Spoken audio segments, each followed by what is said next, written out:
another Wednesday live stream. And again, my name is Joe Breckett, and we're talking about all things real estate today. So it's that time of the week. We're going to be talking about all the latest and greatest happenings in real estate. And today we're talking about another Trump bombshell, which I feel like Trump and bombshell are two words that have been very together for recent history.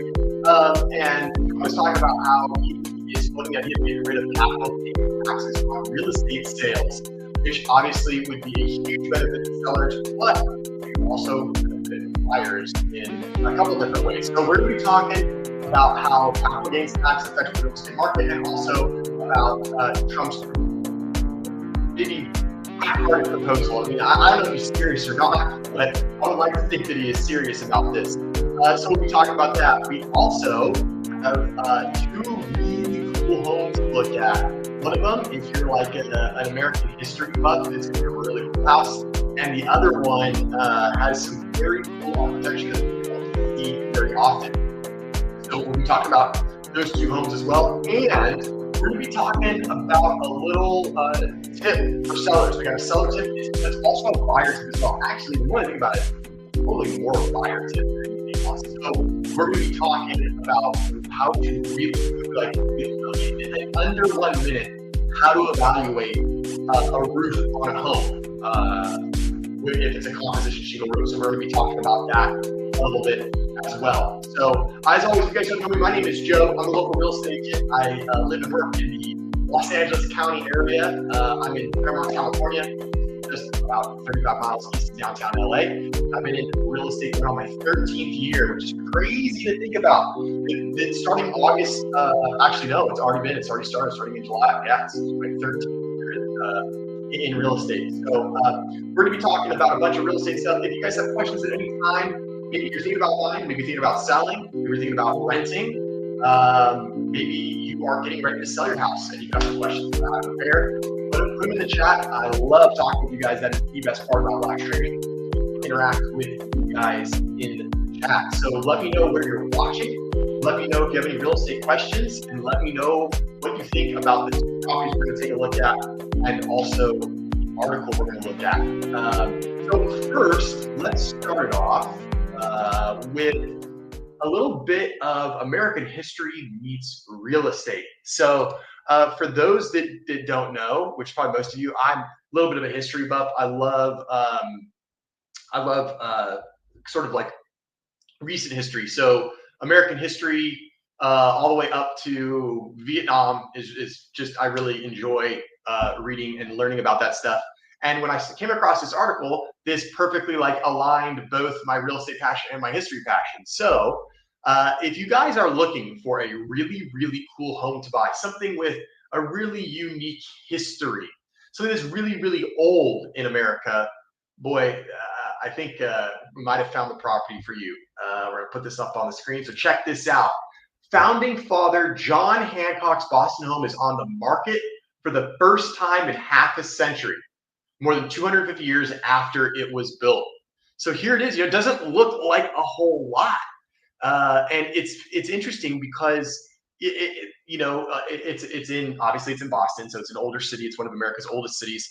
And the interesting thing about the older cities is, building, architecture, planning, it was all like way different. So this home like sits on a diagonal between like two other homes, two other buildings.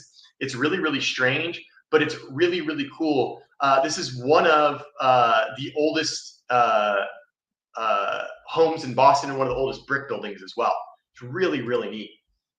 Let's see, what super cool. Definitely haunted. Yes, it definitely is haunted for sure. So this is really cool. I'm not going to go through this whole article like line by line, but I thought this was really, really neat. And it's rare to get a home like this. Every once in a while you get a celebrity home. Every once in a while you get one of these really cool architectural homes.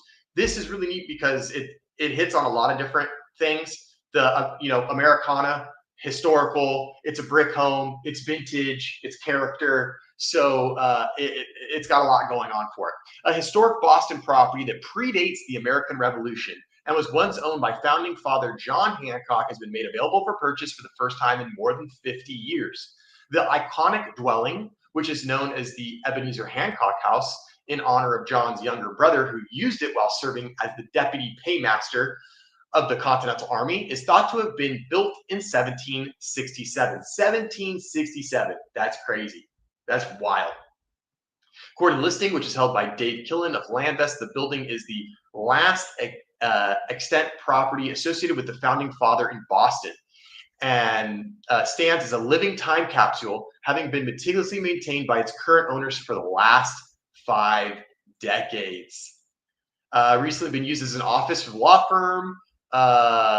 Is actually where Ebenezer stored 2 million silver crowns he was given by the French government before dispersing them to the Continental Army troops. So this home was where they got a ton of silver crowns from France, and that's how they're going to pay these Continental Army troops. So at one time there was 2 million crowns in that house, which is wild to think about. Like, what did that must have looked like? In 1770 or whatever this was, you walk into this brick house, there's just a bunch of silver French crowns everywhere as payment to the Continental Army. That's wild. While the property's rich history already makes it a rare find, its one-of-a-kind status is further cemented by the fact that the structure is the only home from the Revolutionary period that is still standing in Boston. That's really, really cool. So here it is.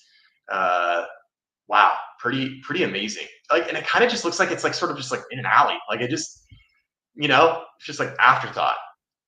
And so the dwelling here is a picture of the inside. This looks like maybe like the entryway. I mean, it looks like American Revolution. Wow, it's really, really cool. So again, right now, currently used as an office, so it's not set up to be a home. And here we have, Mr. John Hancock, the famous signature that's ginormous because he wanted to stick it to England.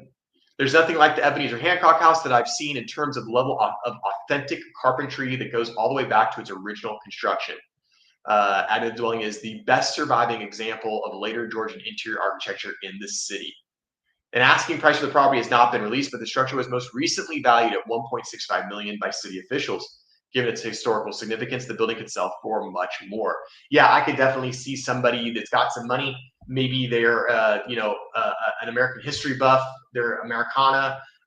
They just like having these iconic items. Paintings, art, houses. And I could definitely see somebody going crazy for this house if they're, really into founding fathers, the birth of America, things like that.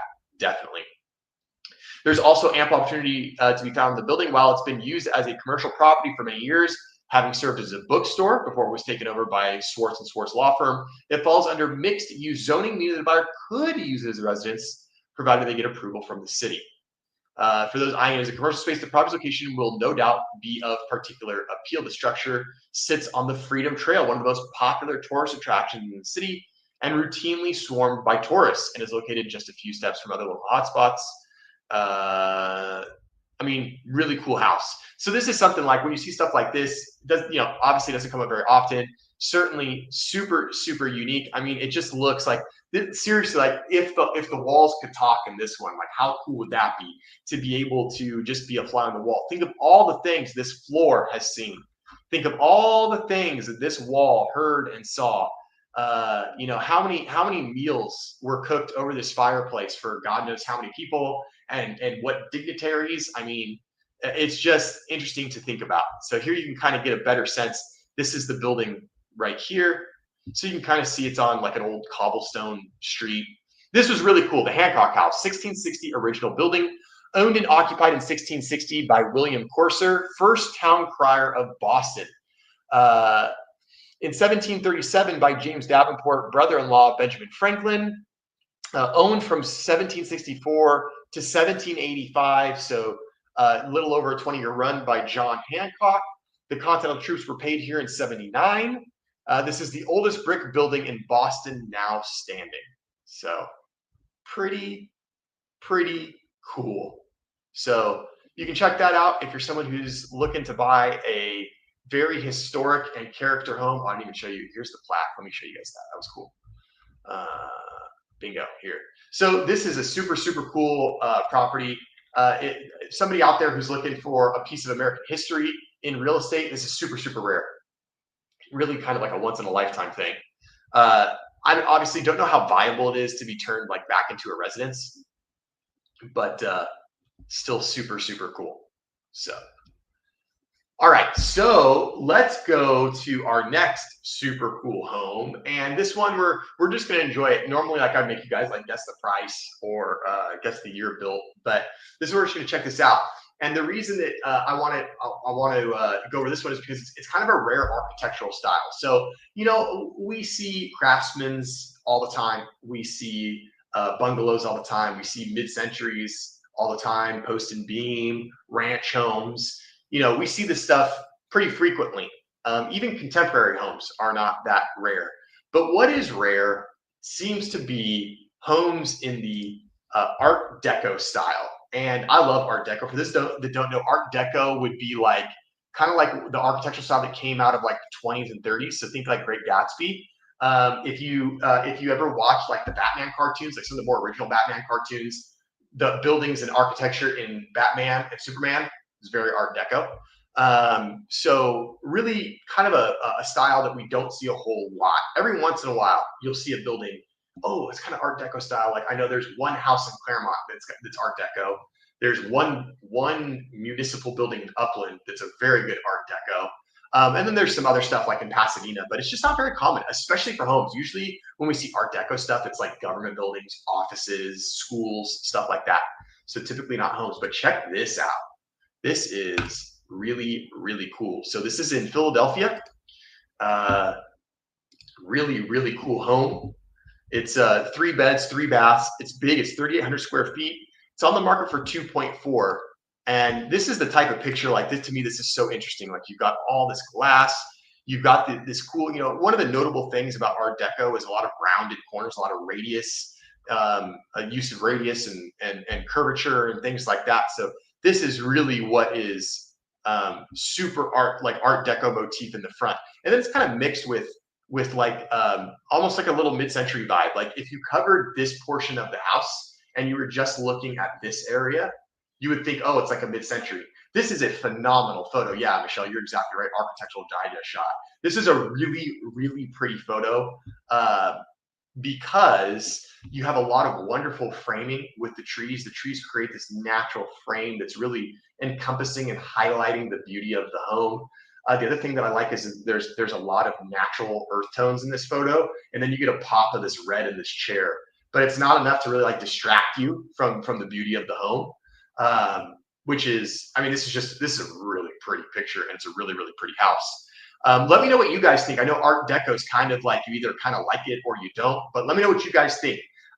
Put your thoughts in the chat. Let me know if this is, as we go through, if this is the type of home if you'd be interested in. Is this the type of home you could live in? Do you like it? Do you not? I want to know. So here we go. Let's go through and let's take a look at what we got. So Art Deco, ooh, even the doors kind of like very Art Deco, like with this metal work kind of gives me like ooh, like a theater from the 20s. This is what this detailing looks like. Wow, another great shot. Very pretty. Very pretty. I mean, this is really selling a lifestyle. This is a very good photographer that has a great eye. This shot right here is not really showcasing the home, but when you look at this, you get more of a feeling, right? And that's what we call lifestyle. It's what we call, this is like a lifestyle. This is kind of what your life could be like if you lived in the home, right? Another great shot here. Wow, this is a very good photographer. Cool. So not much of a front yard, but it does have a little front yard. It looks almost like more like a courtyard style. This is really cool. It looks like this tree is planted up here. Or no, it must be down over here. It's not planted on that. It must be going down and being planted in this planter. Wow, very cool.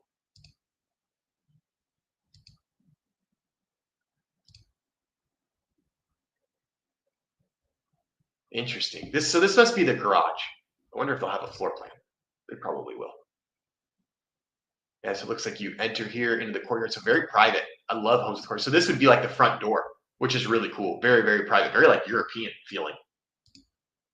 Yeah. Okay. So garage, front door. So this whole home is kind of set back, which is actually really cool. I mean, these homes right on the street, very close to the street. This one is not. Yeah, this thing is sweet. So Art Deco, kind of interesting styling. You'll see kind of some like mid-century influences, but not quite. See, again, we have some curves, we have some radii here. This is all very Art Deco. Really nice. You know, it's a very particular style. You're either going to like it or you're not. I do kind of like this exposed brick. This is really neat.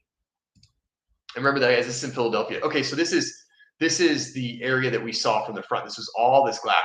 So this is kind of interesting. Like I'm interested to see, because this really just looks like kind of like a little atrium. It doesn't even really look like it's like a room or anything. It looks like we have a little wet bar here. It'll be interesting to see how the flow of this house is, and what the layout is. Very interesting. It looks like we got shutters up there. I'm very intrigued. So this is a very narrow little room here. Okay, now we're somewhere else. Oh, some floating stairs. This is kind of fun with all this exposed rock. This is cool. Something very unique, that's for sure. This is a cool room. This is very Art Deco. The oversized like fireplace, very geometric. The coffered ceilings, like very Art Deco. This is cool. I mean, it's obviously very unique, right?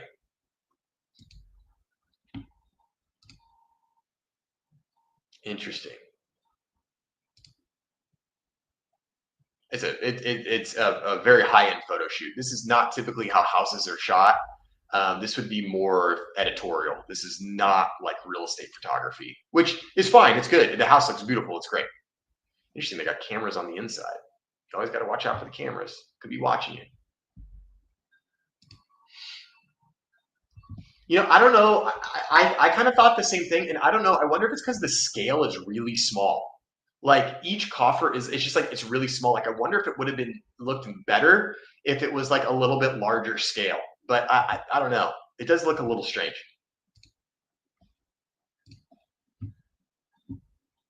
Interesting sheet of print chairs here. Little courtyard out here. Probably not going to be much of a yard here. Okay, so this is upstairs. This looks like a bedroom. Okay, so this looks like it might be one of these things where the upstairs is just the primary bedroom and bathroom. That's what it looks like. This is pretty cool. I love those exposed wood ceilings, all the rock. Again, you got a curve, got a nice radius, very Art Deco. This is a cool room. Ah, yeah, that's neat.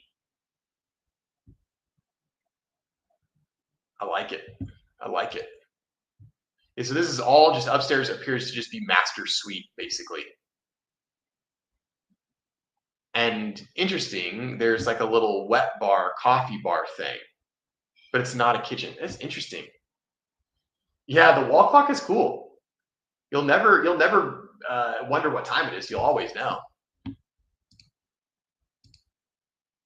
Okay, yeah, and then bathtub. So very open bathroom. That's interesting that they have like a little wet bar here.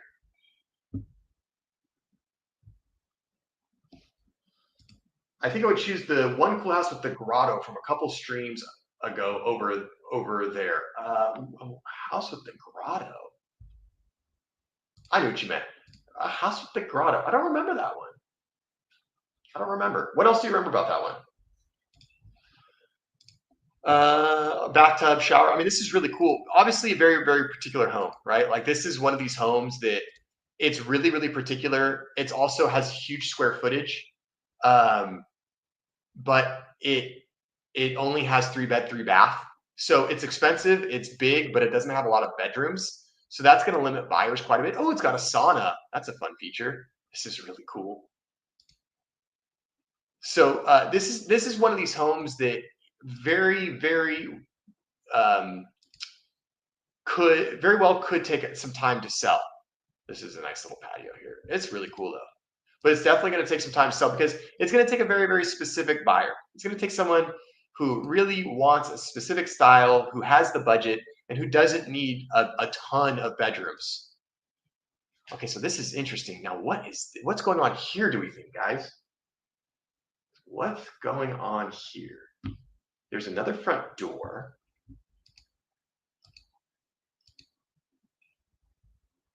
Okay, we gotta go hit the description. Oh yeah, okay, I know what you're talking about. Yeah, you're talking about the quarry pool house. Yep, from two streams ago. Yeah, the house that had the quarry pool. Yeah, that was freaking sweet. That was cool.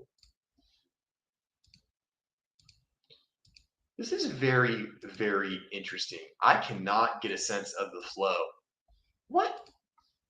This weird stair to this weird door. And they got like saddles here? They keep horses here? It's in Philadelphia. All right, we're gonna have to do some more investigating because Joe is confused. Joe is a little bit confused. Wow, it's all shoehorned. This is pretty cool. So you can see how dense and how many apartments, and you got this one carved out right in here. Very interesting how this one house came to be. This one house, not like any of the others around. This is a house, this is a house, this is a house. You know, all these like row houses, shotgun houses. This one, interesting. Very, very interesting. All right, so let's see. Are they going to give us a? No, they're not. How's the three tours? Does this have a good? All right, cool. It has a Matterport. We like Matterports. All right.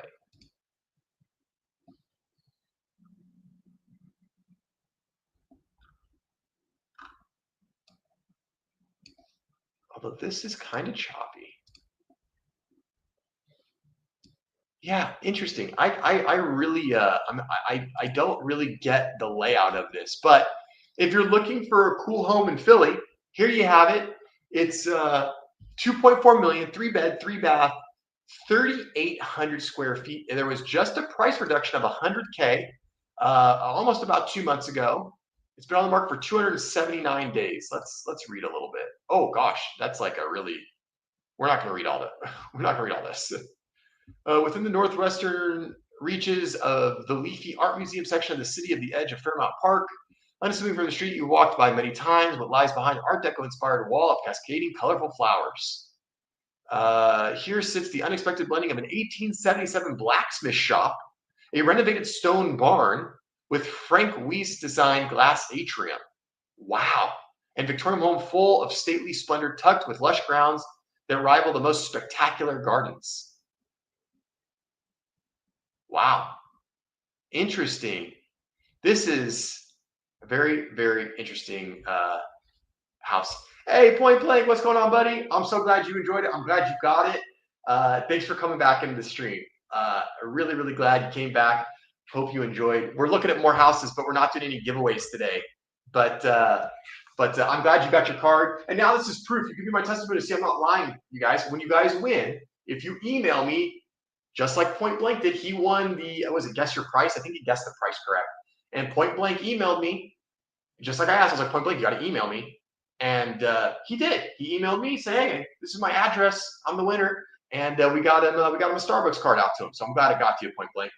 Thanks for participating in the game. Love it. Hey Angie, how's it going? Hey, it's dinner time. That's how it goes. That's all right. You can put me on, listen to me while you make dinner. What's for dinner? I gotta ask. What's for dinner? Enchiladas, maybe a pot roast. What is it? It's true. It worked out great. Awesome, man. Good, good. Enjoy the coffee and enjoy the stream, man. Thanks for hanging out. Appreciate seeing you back. Really, really cool place. Oh, and it's right by the river too. Whatever, I don't know if that's cool or not, but I like being by bodies of water. I think it's cool. River, lakes. So really, really cool property. We'll see. This is a tough one though, guys. It's a tough one to sell. This is one of these homes that could take a year to sell. It's really, really specific. It's not your generic 3-bed, 2-bath ranch home that's 1,800 square feet. So really cool. Okay, next up, what we're gonna do is I'm gonna show you guys. We're gonna talk some tips. It's gonna be tips with Joe for a moment. Oh, BLTs and salad? That sounds good. BLTs are good. Tonight, we're doing a leftover dinner. So every once in a while, about, I don't know, probably like once every 2 weeks, like once every 10 days, like we just get this accumulation where we've had leftovers from like, oh, this lunch from yesterday, this dinner from last night, oh, this leftover that my mom brought over, or whatever. And so tonight we're doing leftovers, which I love leftovers. I know there's people out there that don't do leftovers. I do leftovers. I love them. So BLTs and salad sound good. What we're gonna do is we are going to we're gonna take a look at some tips. Okay, I'm gonna put a picture up on your screen because I want to talk to you guys about roofs. So we're talking about roofs. Okay, let me share this tab instead. All right, guys. So uh, when you're evaluating a home, and I'm gonna talk about this the perspective of a buyer, but as a seller, you can be aware of this too. But if you're a buyer, as you're evaluating a house and you're doing your due diligence and you're trying to determine, hey, is this a house that we actually want to spend 500, 800, $1 million on, or is this thing a clunker? When you're evaluating homes, you're going to hear a lot of agents and inspectors talk about the big five. Okay, the big five: roof, windows and doors, HVAC, which is your heating and air conditioning, your plumbing, and your foundation. Okay, that's the big five. Those things, it's like you don't want more than like one or two of these. If one thing is not good, that's okay. It can be fixed. If two things are not good, well, if the house is really good, okay. But if you start to get like three or four things, yikes, right? It's not going to work. Oh, Angie, no, we're getting to that. We're getting to capital gains taxes. It's coming. We're going to be talking about how Trump floated this idea. So we're gonna do a roof tip for like probably another like 10 minutes. We'll talk about this, and then we're going to talk about this capital gains thing that Trump is trying to cook up. So you have not missed anything yet, Angie. When you're evaluating a home, if we have two of the big five that are no good, it's okay. But if we start to get like three or four, that's when you probably shouldn't buy that home unless it's priced accordingly, right? So one of the big things, obviously, is the roof. That's one of the biggest things, is the roof. And so we think, well, how do I evaluate a roof? Like, it either leaks or it doesn't, right? Like, there's no, like, how do I know if it's good or bad? And yes, obviously, if the roof leaks versus not leaking, that's a really good indication to tell. Now, how do you think, oh, how do I know if it leaks or not? Unless I have my inspection during a rainstorm. Most people won't have an inspection during a rainstorm. But how you determine if a roof leaks, and this is not foolproof, obviously, the only way to know for sure would be to go up in the attic during a rainstorm. But your inspector will go up into the attic if there is one, and he'll be able to look around and he'll be able to look to see if there's any water stain on the trusses, the roof beams, anything like that.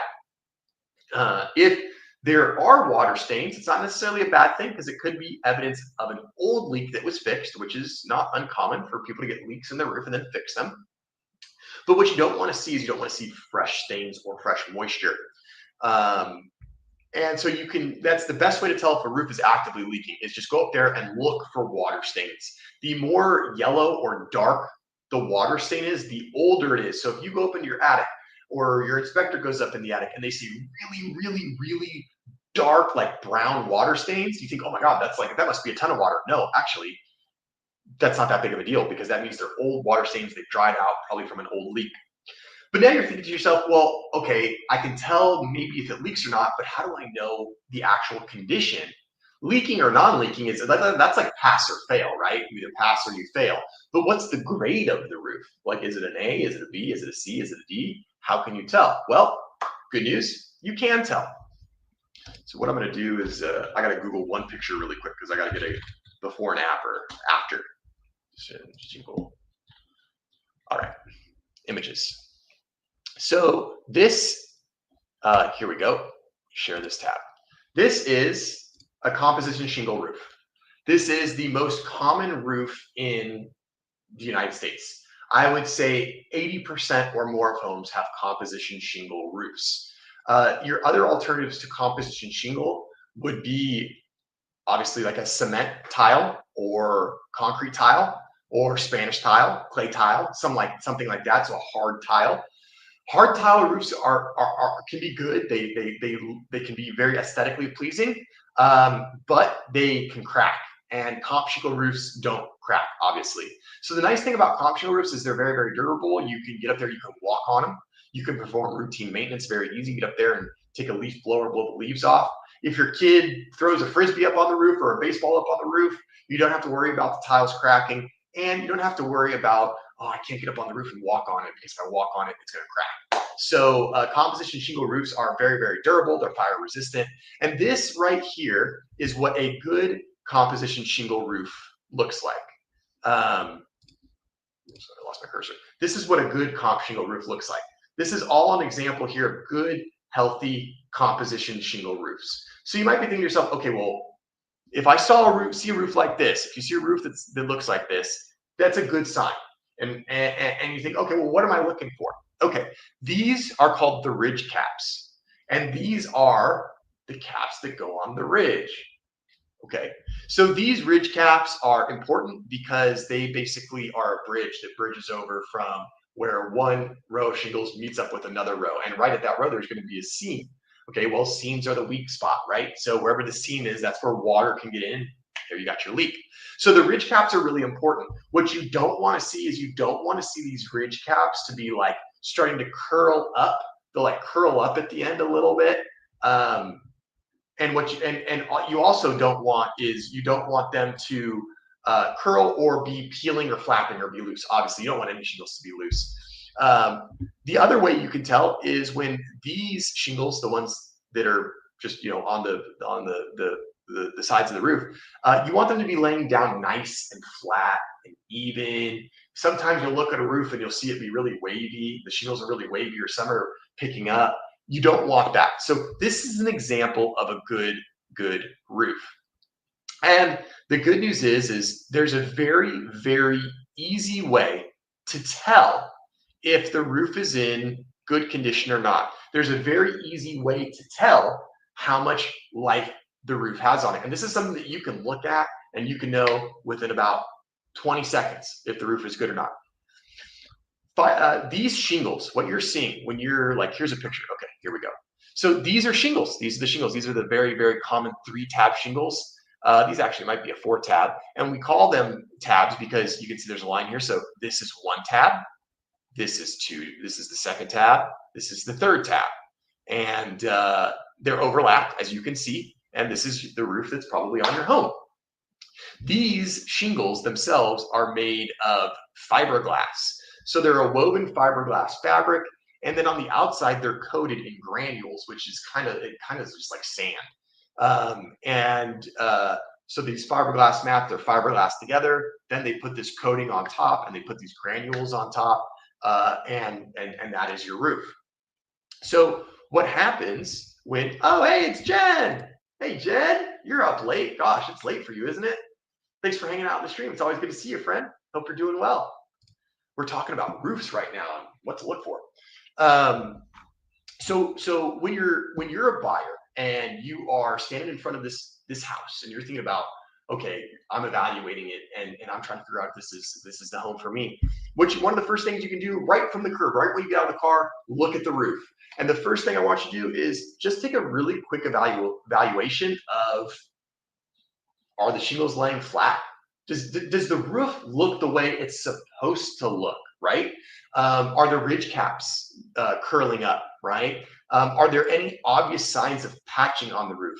And with a comp shingle, you'll be able to tell if there's patching because where it's patched, the shingles will look slightly different. So it's a little bit easier to tell when there's patching. But I'm going to give you the biggest tip. I'll give you the biggest tip right now. The biggest tip that you can utilize to tell the how much life is left on the roof is by using your eyeballs, and it's by you can do it by looking for what I call roof dandruff, and I'm going to show you a version. So when you go to a home and you see any type of white discoloration on the shingles, that's how you know the roof is older. And it's really simple. The more white discoloration you see, the older the roof is and the closer it is to the end of its operable life. Now, does it mean that the roof needs to be replaced? No. Does it mean that the roof leaks? No. Does it mean that the roof is failing? No. It just means that the usable life of this product is coming to an end. Is it still serviceable? Yes, probably. But soon you're going to need to think about replacing it. So you might think, well, what does this roof dandruff look like, Joe? And I'm going to show you right now. This is a picture I took this afternoon. This is not my house. This is not a house. This is actually an office, but this is a comp shingle roof. And these offices, I walked by today and I thought to myself, this is a teachable moment. Hey Jen, yeah, do we have Tesla solar shingles in California? Yeah, we do. We do. We have a couple homes in my town that have the solar shingles. There's a couple homes, one town over, that have the Tesla tiles, and they're cool. They're like black. They're very sleek looking. My only thing is like, man, what if one of those gets a crack? Like, what's that cost to replace, right? Like, you've got these glass tiles up on the roof, but it's really nice because they actually look pretty good, and you have a lot of solar option to collect a lot of solar energy, and you don't have to deal with the look of solar panels on the roof. So they've been pretty cool. We haven't really seen them like take off. We haven't seen a lot of homes install those, but some have. Usually they have the Tesla tiles, and then they also have the power wall too. Okay, so why am I showing you this? Well, guys, you can see. I mean, even over here, you can see a little white discoloration. Look, a little white discoloration, a little white discoloration. This roof should look brown. It shouldn't really look white at all. And to further prove my point, let's see, let's go back here. I want to go here. So this is it zoomed in. I was able to zoom in so you can see like all of this outlining in white. It almost looks like it is a cartoon effect. All of this whiteness, all of this is fiberglass shingles that are like, so pretend this is the shingle, right? My hand's the shingle, and the fiberglass starts to delaminate and it frays, just like your sweater frays, or just like the end of a cut off sleeve frays. That's the same thing that's happening. And this is how you can tell. See right here, you can tell you're starting to see some curling on this shingle right here. Let me see if I can zoom in some more. Ooh, I can't zoom in anymore. This is maximum. Oh no, I can a little bit more. So you can kind of start to see right here. There's some uplifting in this. So this roof, like if you got out of your car and this was the house that you were looking at, you can know right away, boom, this right here, this is a pretty advanced degradation of shingle quality. So this would be, this roof is in need of replacement soon. So the reason I'm telling you this is because when you are evaluating a property and you step out of the car, you can evaluate one of the big five almost immediately with no special tricks, no training, no nothing. You can just look at it. And if you've got a comp shingle roof, this won't work for tile roofs, Spanish tile roofs. This won't work for flat roofs. So only work for comp shingle roofs. But you can get out of the car, you can look at it immediately, and immediately you can advocate for yourself. And you can say, okay, I know. I don't have to rely on the hearsay of an agent or the hearsay of an inspector. I don't have to just trust that they're giving me the correct or most accurate information. I know because I saw on Joe's live stream that this means the roof is old and it's starting to degrade. So that means that if the rest of the house, if you love the rest of the house, if the rest of the house is perfect, if the rest of the house is great and you got this roof, okay, great. That means you should still probably buy it. But when you make your offer, you probably need to take into account that the roof is going to need some investment at some point in the future. And then what you can also do is when you call the inspector out, the inspector's going to come out, the inspector's going to say, hey, your roof is crappy. And then you can go back to the seller and say, I know. You go strategize. I know the roof's crappy. This is not news to me. I still like the house. But now I can go back with this inspection report. I can go back to the seller and say, hey, seller, you've got a bad roof. It's going to cost me $15,000 to re-roof. I want you to give me $5,000, $10,000, whatever it might be, right? So by being able to identify this early on, you can understand what you're going to be in for. You can take it into account when you make the offer, and then when you have the inspection and the inspector says your roof's not that great, it's not like a shock and awe moment, like, oh my God, I had no idea. You can prepare for that. Then you can take that inspection report, use it as leverage, and try to get some money back from the seller, unless it was priced accordingly, right? If the seller priced it knowing, hey, it needs a new roof, then maybe you can't get any money back. But hey, it's worth a shot. You can always negotiate. You can always try, right? So that is my tip, guys, for you today. And if you're a seller, you're thinking, well, what's the tip? Well, if you're a seller, the tip is make sure your roof doesn't look like this. This is why you should replace your roof. And in California, it's no longer just an issue of, oh, your roof's old and bad, give me some money. Now if this was a residential property and this home was on the market and went to escrow, it would be very difficult to get insurance on this home because any insurance company is going to send out an inspector. They're going to do a drone inspection or they're going to do a drive-by. They're going to see this exact same condition of the roof and they're going to say, nope, your roof's too old, it's compromised, we're not going to give you insurance. And then you can't buy the house at all. So if you're a seller, it could be beneficial if your roof looks like what we're seeing on our screen. Might be beneficial to actually put a new roof on your home. I don't typically advise that sellers put new roofs on their home as part of the pre-sale to kind of tune up and touch up.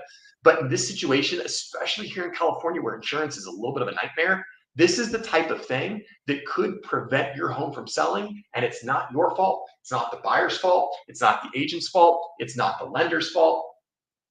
It's insurance's fault. So as a seller, just keep that in mind. You need to be aware of what's going on with insurance and buyers because if your roof's so bad, they might not even be able to buy it. MH, I got a waiver on my roof insurance. What do you mean?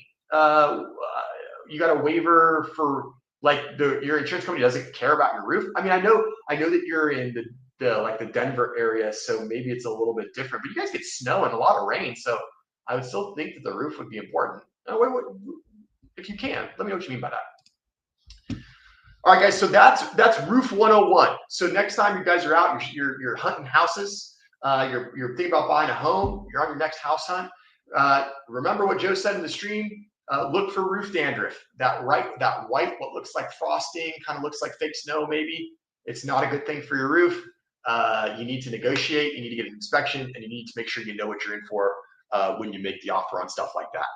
Okay, guys. So let's close it out with our favorite, Daddy Trump. What does Daddy Trump have to say about capital gains taxes?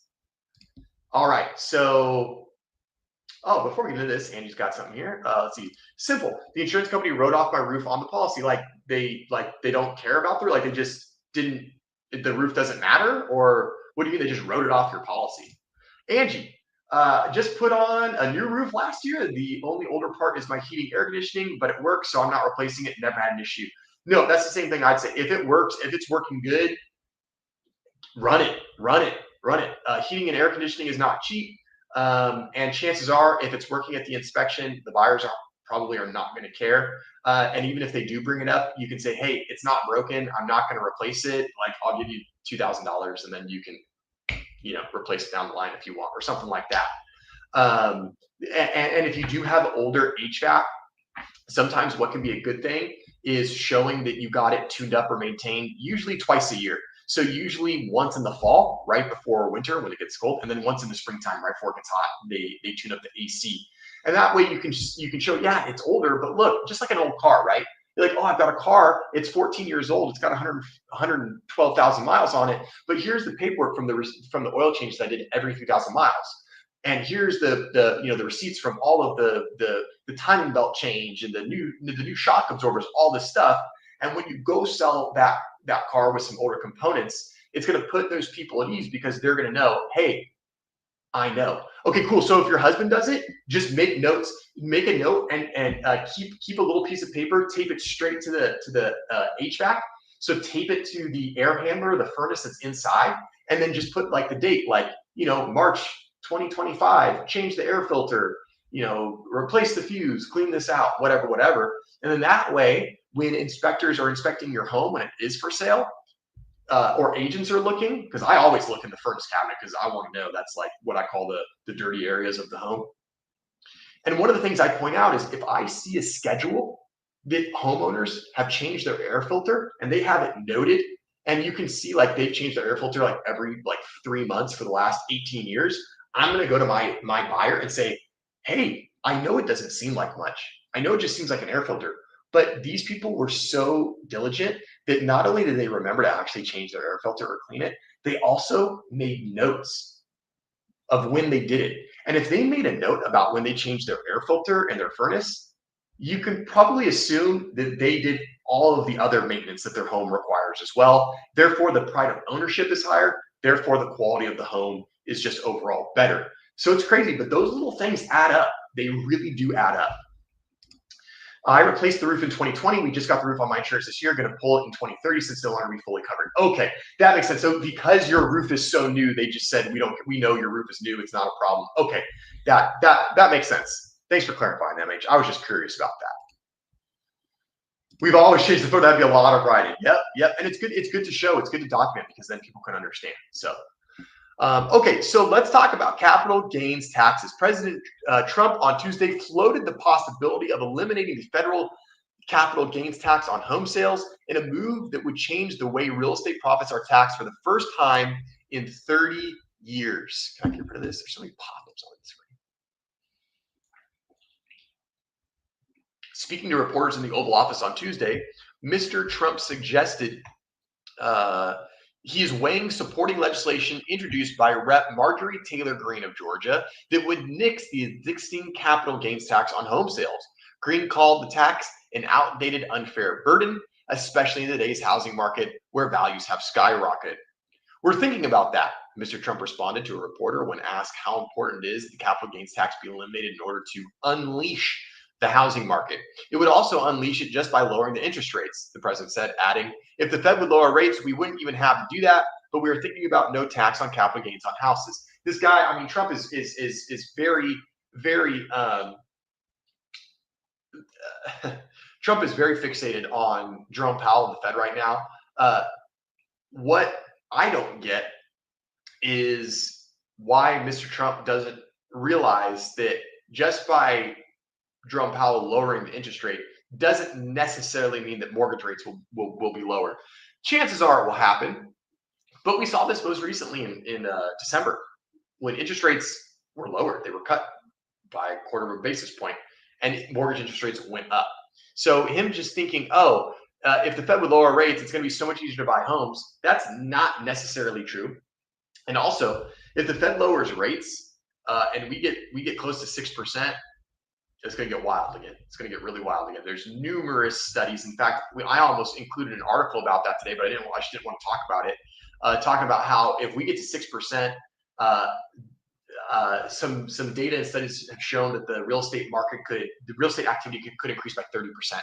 We have a 30% uptick in sales just from an interest rate going to 6%. So we'll see. But we know that President Trump is fixated on getting the rates down. Currently, single tax filers can exclude up to $250,000 in capital gains from the sales of their primary homes from their taxable incomes under what's called the Section 121 exclusion. That amount rises to $500,000 for joint filers. Both amounts have remained fixed since 1997, which is crazy.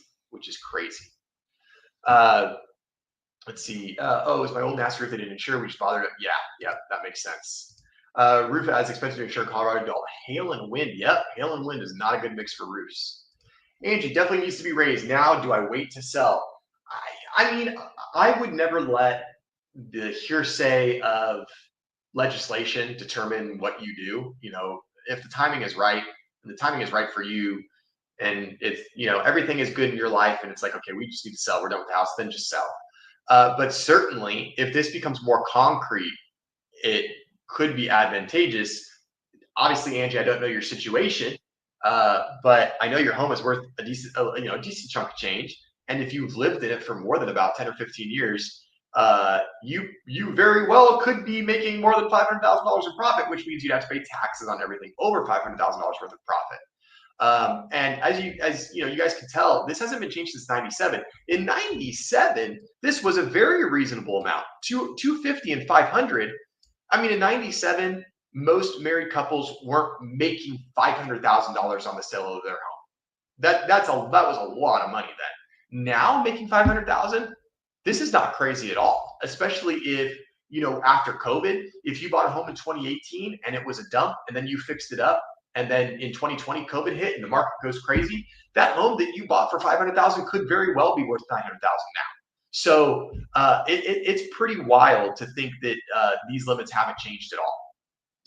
Jen, I hope the legislation goes through. It would help so many homeowners save a ton of money. Way overdue. I couldn't agree with you more. This is so outdated. It's so antiquated. 250, 500. I personally think I don't know if it needs to be abolished. Abolished could work. That could be cool. I could like that, but it at least needs to be doubled. 500 for sole filers and 1 million for joint filers is what I think it needs to be at least. The average consumer thinks putting pressure on Powell will directly cause mortgage rates to drop. Yeah, I know.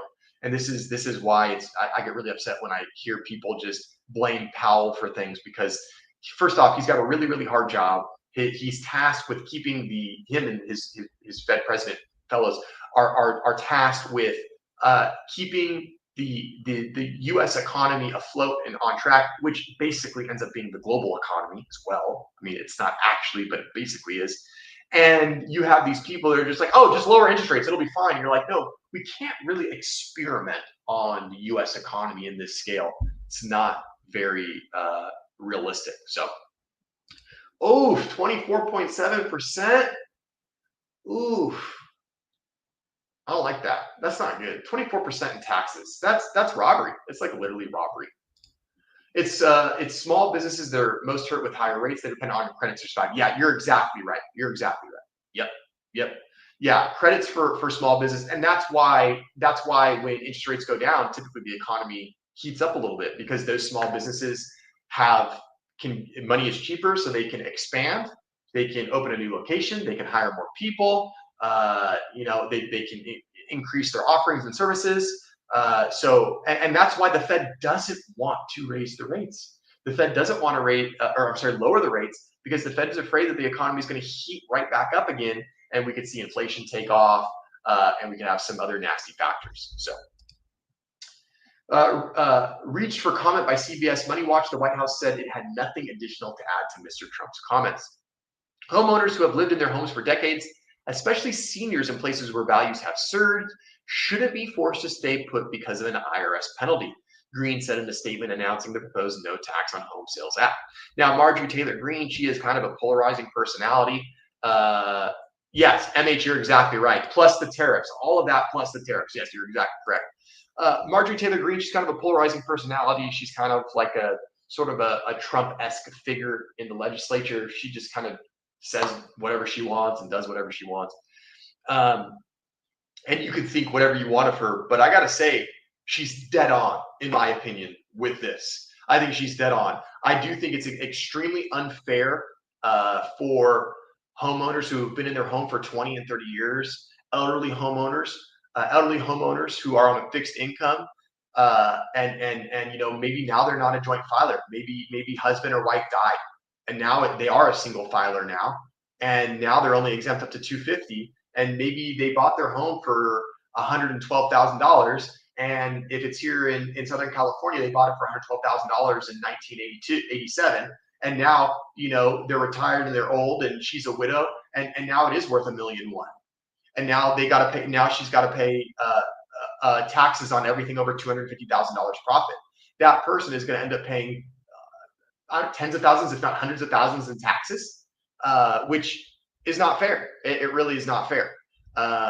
So I agree with her on that. My bill unlocks that equity, helps fix the housing shortage. I don't know if it would help fix the housing shortage. It might increase inventory a little bit, but I don't think it's going to really fix the housing shortage, and supports long-term financial security for American families. Okay. Well, if they raise capital gains, then sellers can lower the price a bit if interest doesn't go down. Yeah, yes, that's true. But even if they didn't raise capital gains, if interest rates stay elevated and buyers aren't buying with elevated rates, home buyers are going to have to lower their prices a little bit. And the reason why I don't think this could affect home prices very much. Now, but it could. It's very complicated. It could affect home prices, as you guys can see.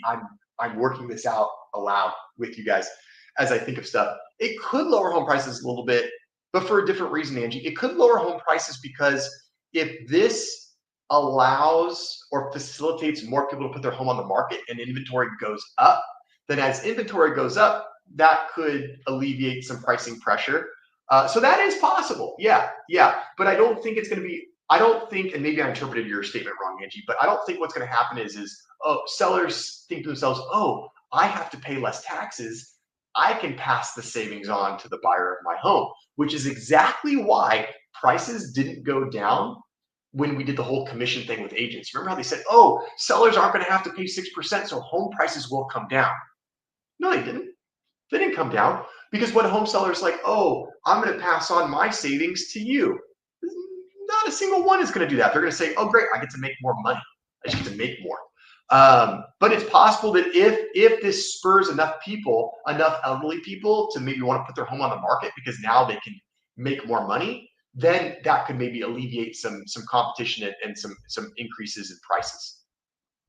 According to the research from the National Association of Realtors, NAR, the current federal policy on the capital gains tax on home sales is quietly distorting the housing market by locking in older homeowners and strangling inventory just when America needs it most. The stay put penalty, a NAR study found that 34% of homeowners, or 29 million Americans, would exceed the $250,000 threshold were they to sell their homes, while 10%, or 8 million Americans, would surpass the $500,000 threshold for joint filers.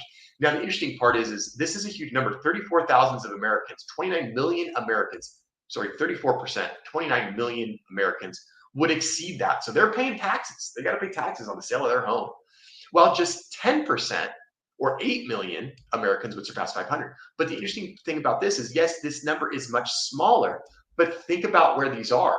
These homes where the $500,000 difference is actually noticeable and feelable, those are going to be the areas of America that have the most expensive homes and the lowest amount of inventory. So even though that's only 10%, if we raise that 500,000 to 750 or a million, that could unlock some inventory in some of the most constricted and expensive areas of the United States, hence therefore making potentially a little bit more of a noticeable difference in affordability.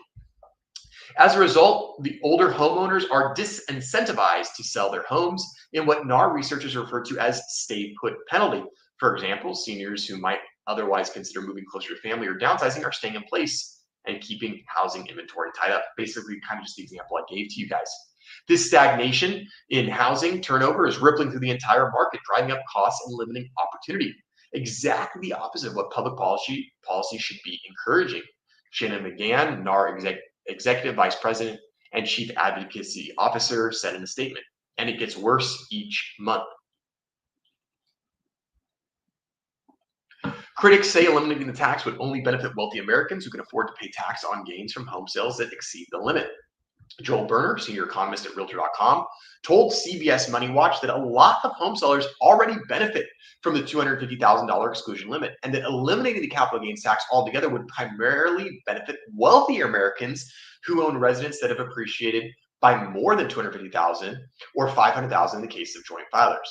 It wouldn't really move the needle for a regular family unless you have a home that's appreciated a lot. Okay, bro, this is what I don't like. I don't like this guy that's like, nah, it wouldn't really do anything good for you. You don't need to worry about it. Oh, okay, unless you have a home that's appreciated a lot. Sir, anybody that's owned a home before 2020, I've got news for you. It's appreciated a lot.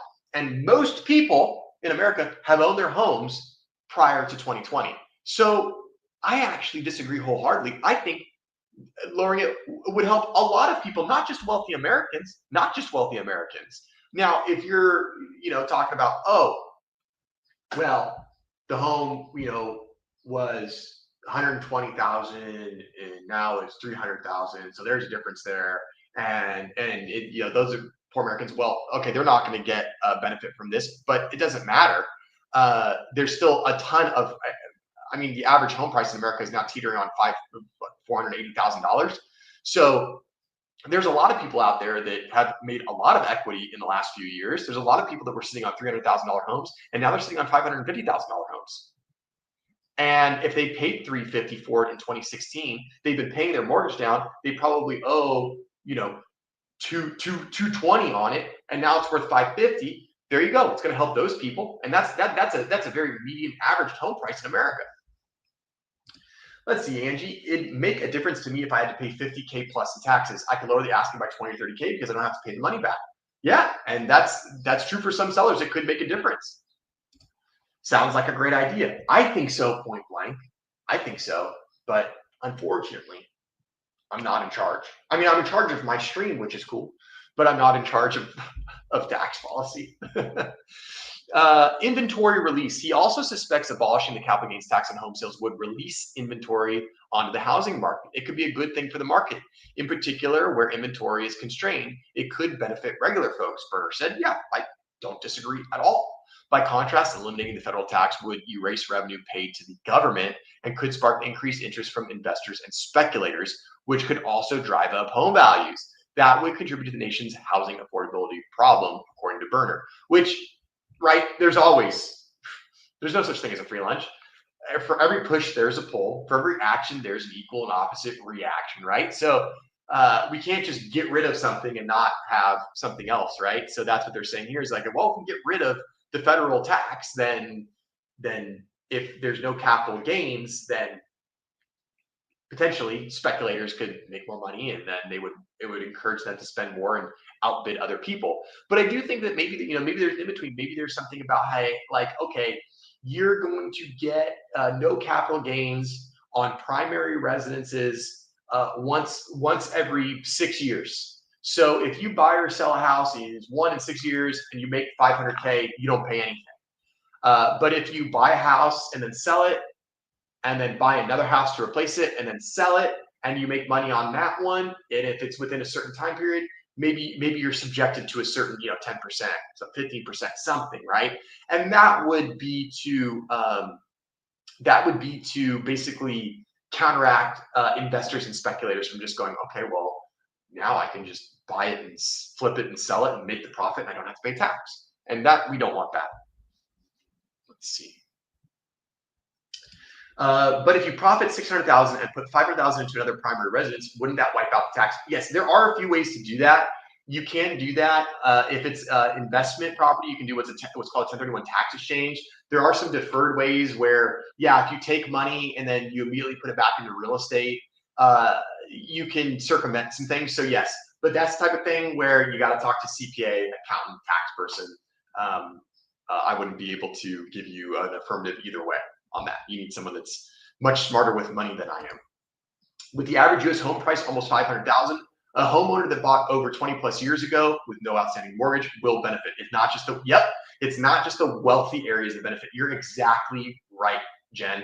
And that's what I was saying. When the average home price is now 500,000, and just a few years ago it was 350 was the average. So the average person has seen quite a bit of appreciation. And if they paid off their home, or at least if they just paid it down, they're going to have a ton of equity, and they could very well benefit from the exemption being raised. So totally. Hey, you got David Matney in the house. What's going on, David? Hope you're doing good. Buddy. Thanks for hanging out on the stream. Always good to see you pop in. So nearly 27% of all homes sold in the first 3 months of the year were bought by investors, the highest share in the last 5 years, according to a report by real estate data provider Batch Data. So that's why we want to limit some of what's going on with investors. Investors, that a lot of people love to complain about investors in real estate, and I understand why, right?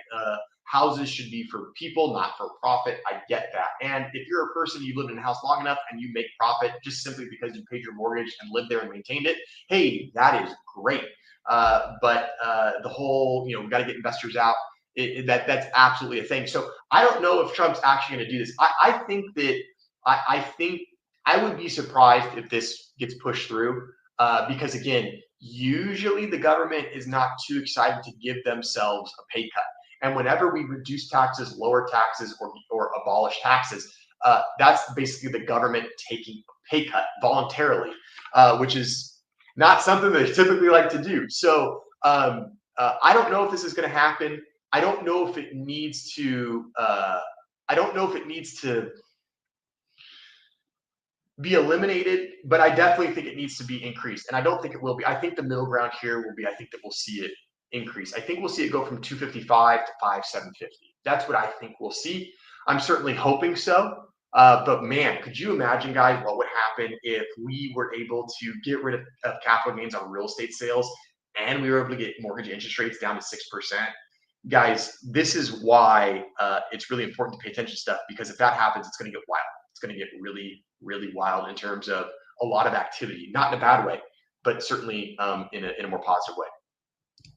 Jen, the rollover using proceeds to buy another house expired in 97. Interesting. The last time that the capital gains tax was revised. Interesting. If you exceed the exemption when selling, even if you're buying another home, you'll be on the hook for capital gains. Yeah, I have a saying, the tax man always gets his money, right? The tax man's always going to get their money. They're never going to let it go. All right, guys. Thank you so much for hanging out, everyone. It's a great stream. We had great viewership. We had wonderful chatters. Thank you so much for hanging out, everybody. Really, honestly, the best part about live streaming is being able to interact with all you wonderful, wonderful, wonderful folks. And of course, you guys know what's coming next. You guys know at the end, we do this. If you guys are looking for a real estate agent and you need help looking for a quality real estate agent, Jen Sylvester's in the chat. She is the one that coined this phrase. We have 80% agents and we got 20% agents. 80% of real estate agents don't know their left hand from their right hand. 80% of real estate agents don't know up from down. And 80% of real estate agents won't do a good job for you. But 20% agents out there. 20% of agents are out there. We are in the 20%. Myself's in the 20%. Jen is in the 20%. David is in the 20%. We are agents that actually know what we're doing. We're local pros. And if you need help finding an agent like me, like Jen, or like David, anywhere across the United States, we can get you hooked up. You can go on here. You can click any of these little buttons I got. You'll go to a little form where you can fill it out. And then I can learn about what you're looking for. And then I can get you hooked up with the right agent. And if you're in the greater Los Angeles area, we can work directly together. We want this one. We can work directly together. So if you're looking at purchasing a home in Orange County, Los Angeles County, San Bernardino County, or Riverside County, well, then I'm your guy for that. So go to workwithjoerealtor.com, workwithjoerealtor.com, and I'm going to make it even easier for you. I'll put the link in the chat. Y'all can go visit it right now. You can go visit it right now. And on your way out, guys, if you would, please do me a favor. If you've liked the stream, please go ahead and hit the like button. It's somewhere right down here. Give me that thumbs up. Helps get the stream out to more people. Even on the replay, it gets out to more people. And if you're watching this right now and you're not subscribed to the channel, please do me a favor, subscribe to the channel. It's free. It's 2 seconds. Just hit click. There you go. That's all you got to do. You're subscribed. You'll be notified of my live streams and my videos. You'll be able to stay up to date on everything that we're doing. Thank you so much for giving me some of your very, very valuable time. Thanks for hanging out on this Wednesday evening. We'll be back next Wednesday, same time, 6:30 p.m. West Coast time. We'll be here. We'll be talking about something else fun. We'll probably be cruising Zillow some more, and maybe we'll do another giveaway. In fact, you know what? We are going to do another giveaway. I just made a decision right now. So make sure you join us next week, 6:30. We're going to be giving away some more coffee, and we're going to be guessing some houses, the prices of some houses. It's going to be a good time. As always, enjoy the rest of your week. Thank you so much for giving me some of your time. I really appreciate it. Thanks for listening to me gab for an hour and 8 minutes about real estate. I'm there for you guys. If you need me, go to my website, send me a DM, send me an email. Thanks so much. Have a good rest of your week. Have a great weekend. And as always, guys, do something nice for someone. When you're merging, let them in traffic. Use your turn indicator. Hold the door open. It's a wild world out there, and people are weird and cranky. So just try to be nice. All right, guys, have a good one. See you next time. Bye.